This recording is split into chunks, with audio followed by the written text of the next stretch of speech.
Babukeli babuhle bethu, welcome to yet another exciting episode of Buhle Bethu. My name is Neliswa Makhanya and this is your favorite show, I know, for some of you. Why is it your favorite? It's because it showcases the beauty of the land, the exclusivity of Eswatini. Ngiyati ukuthi labanye benu nithi nanibona leti ndzawo lesiletha kubuhle bethu umbangale ukuthi awu le ndzawo lena bengiyigcina njena ngabe seyinjena. That shows the progress that is going on in all these wonderful places which we are asking you back at home to explore and check out because our land Eswatini is beautiful. Today we are here at Maguga Lodge. We want to see what is it that they have and what is it that is improved in case you already know the place. I can't wait. Let's go.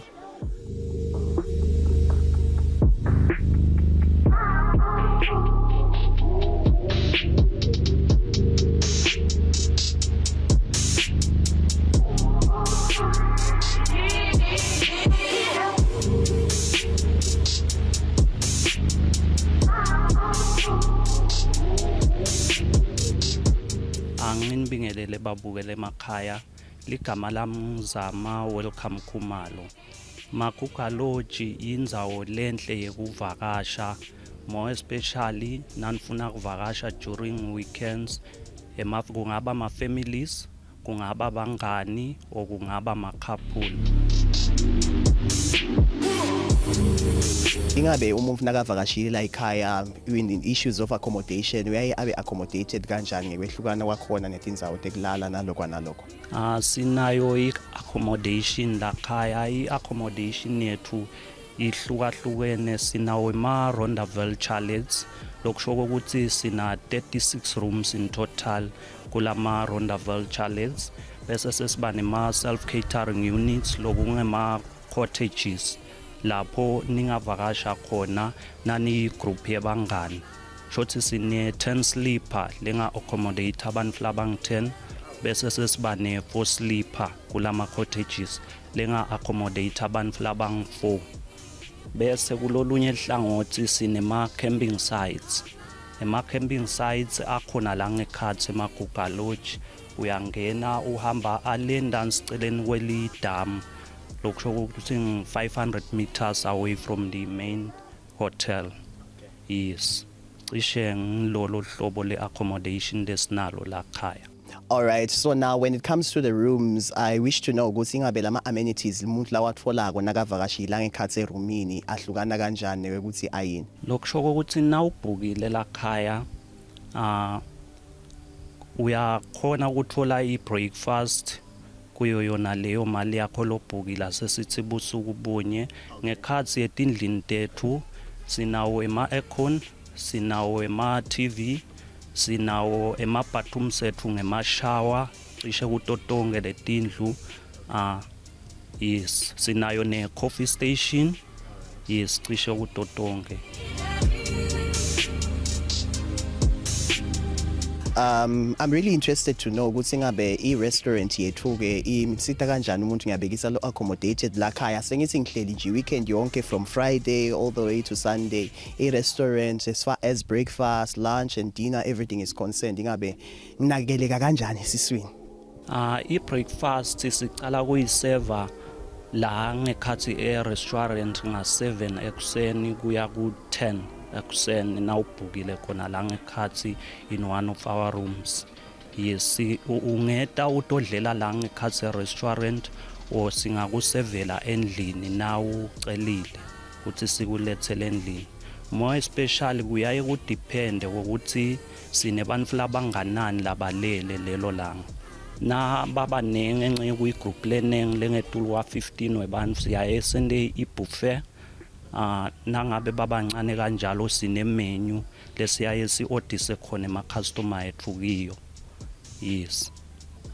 E-restaurant sinayo i-a la carte menu yethu lene kudla cishe konkana from starter, main course to dessert.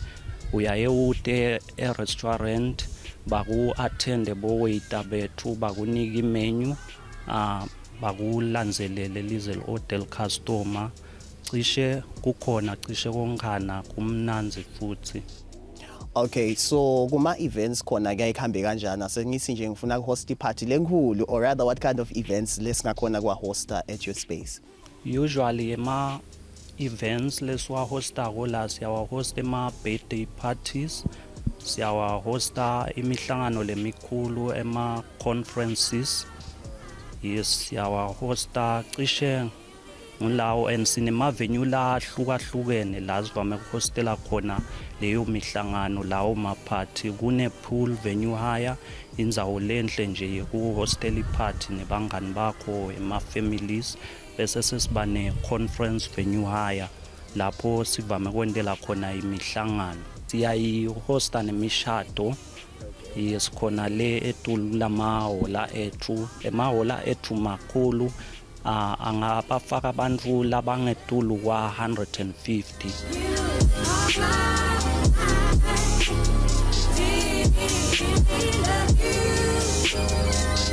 Mbukelo buhle bethu, if there was any doubting Thomas that we are actually at Maguga Lodge today, I'm sure you can see it by this pin of location here. Let's take a short break because when you come back, we are still continuing showing you more. Explore Eswatini. Stay tuned.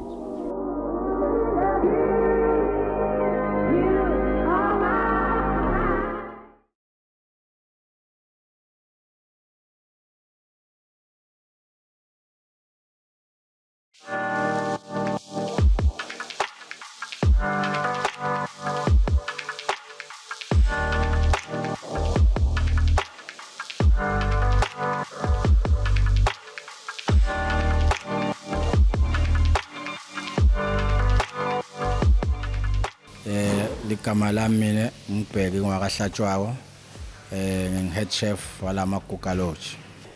So I'd like to know, what are the signature dishes you can say that you pride yourself on when it comes to Maguga Lodge?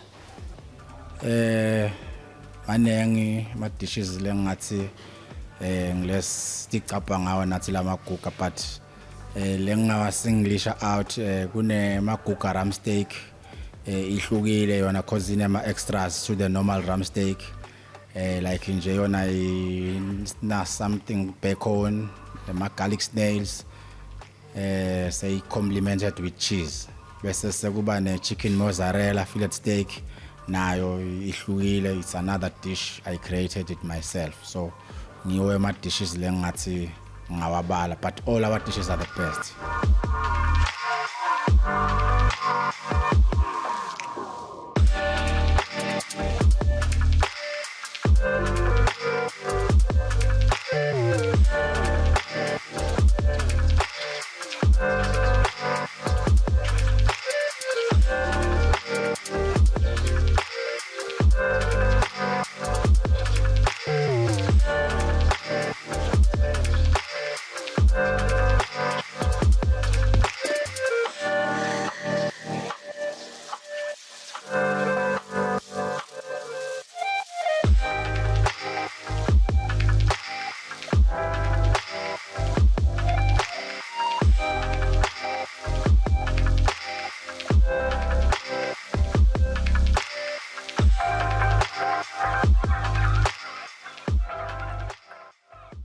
Now, when it comes to the restaurant side of things, I'd like to know, Gusi, let's say I'm a visitor, I'm here for the weekend. I'd like to know, how does the restaurant cater for me all the way from breakfast, lunch, dinner, just the whole menu, basically?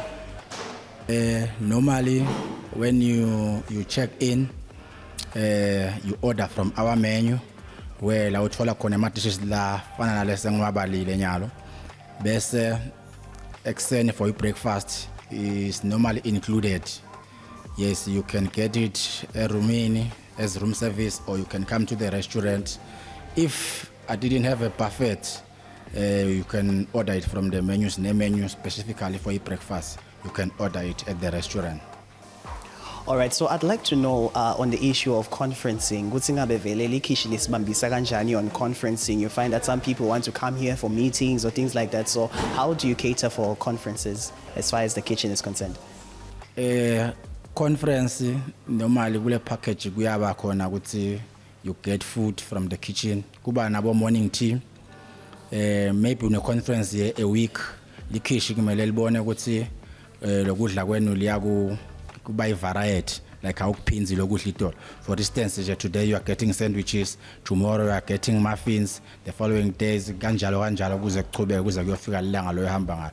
Even on the meals, i-meal lo idle ngayitolo like i-buffet ya namhla be consist of chicken, beef, maybe ne pork. Tomorrow we have to rotate it kanjalo. But nangabe nihlala isikhathi lesithe our main dishes kuma conference kuba ngilokudla lo traditional like inkukhu yasemakhaya imingcushu yabona kanjalo. All right, so when it comes to events like a host lakhaya, it could be a wedding or a party, I'd like to know ukuthi ngabe likhishi lesibambisa kanjani lapho as far as ukudla is concerned. Kunema venues la njengalapha ePool. ePool you can pay the venue hire bese so uyatendela lapha, you bring your own meat and everything utibrayele. But bese kuba nema venues like in our restaurant lapho na ubooke ngakhona uvele ukudla ukuthola ngala ngakithi kitchen, we prepare your food but we discuss the menu with you ukuthi excited yini ngayo, you can edit it ufake lokubona ukuthi singakhona ukuthi sende ukudla kwakho kube mnanzi nawe ujabule. All right, so ingabeke namuhla, what could you say usilungisele kona maybe as your signature dishes that you are going to show to the people? It's the mozzarella fillet steak and the makuka ram steak.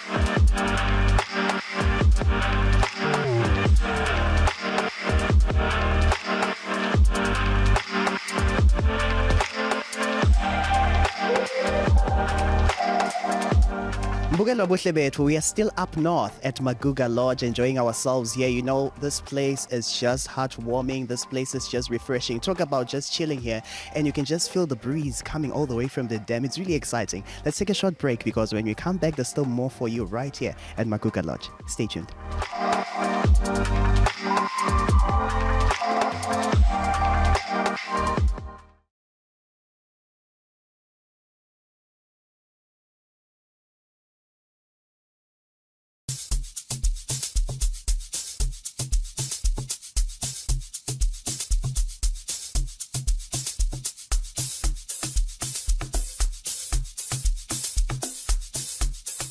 What kinds of activities can people get up to nabafikile Maguga Lodge? Asengithi nje ngifikile weekend yonke njengoba ngichazile, I just want to enjoy myself here with my friends.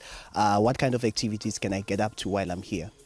Ema activities lesinawo la eMaguga Lodge sine boat cruise, sibe ne hiking, bese sesiba nabo cycling.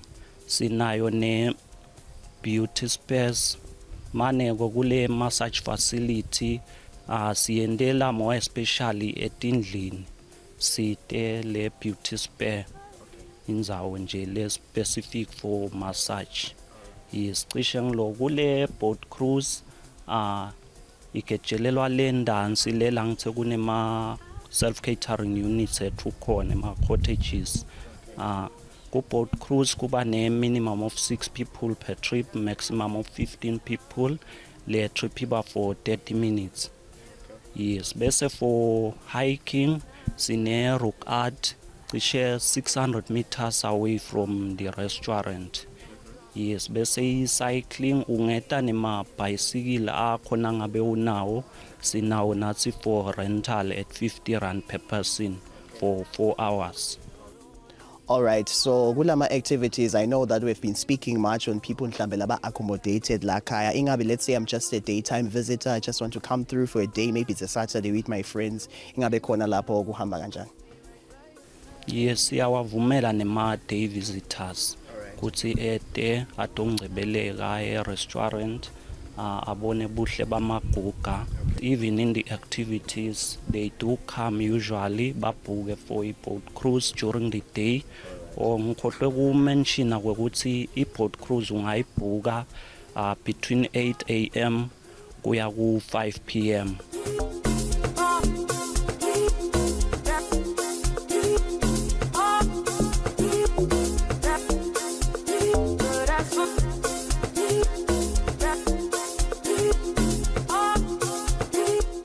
My name is Sibongiseni Mandela Dludlu. My position here is the captain of the boat at Makuka Lodge. My responsibility here is to welcome every guest and to make them comfortable and to enjoy the boat ride.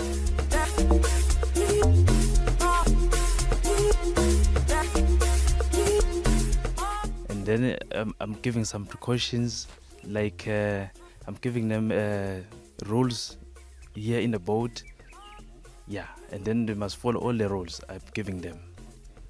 And they must wear the jacket. You see my life jacket here. So I always check everyone must wear this once we're in the ride.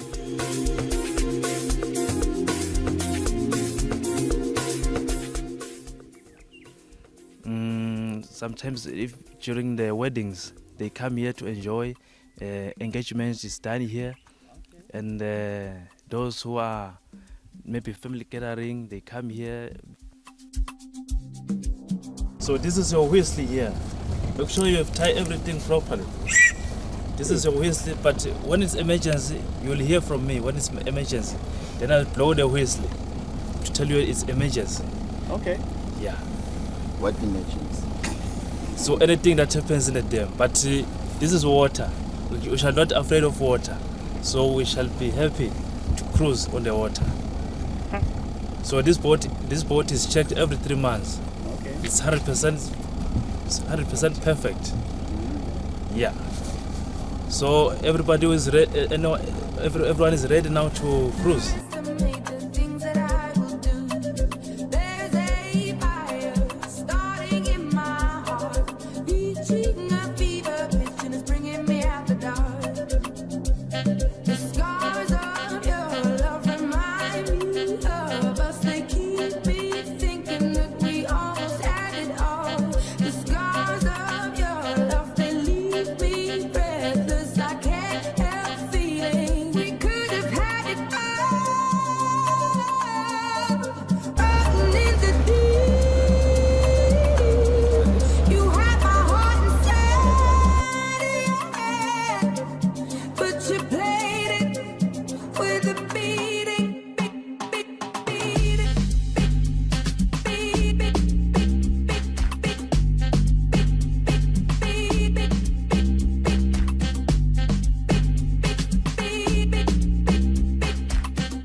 So how do people usually do their bookings? Let's say ngifuna kufika lana, and also when it comes to your social media presence, your pages and everything, I want to know all those details.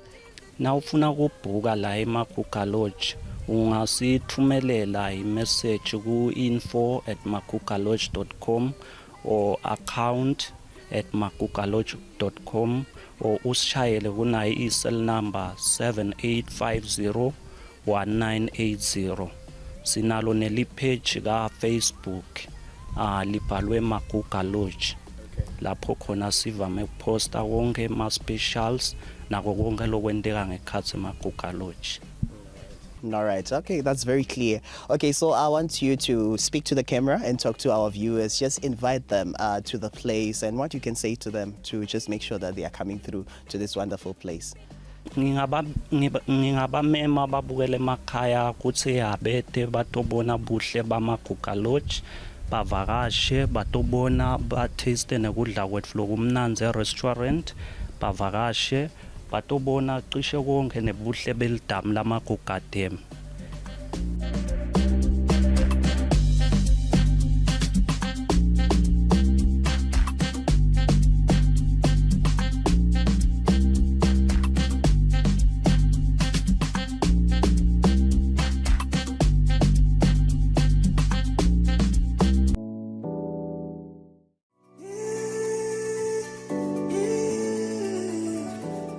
Mbukelo buhle bethu, we are still at Maguga Lodge, and right now as I'm speaking we are cruising on top of Maguga Dam. I was just asking the captain of the ship how far are we right now, like on top of the water. He told me that we are 115 meters above water. This is a place that you need to come and see for yourself and enjoy for yourself because it's really exciting, so refreshing to be cruising on top of these waters. Continue following us on all our social media platforms. That is our YouTube, our Facebook. We will bring you all the exciting places you can visit in Eswatini. Until next week, same time, same place.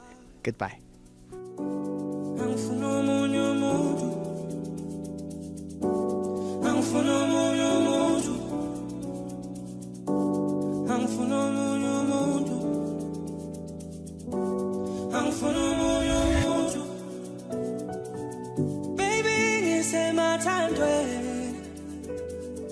Baby, it's my time.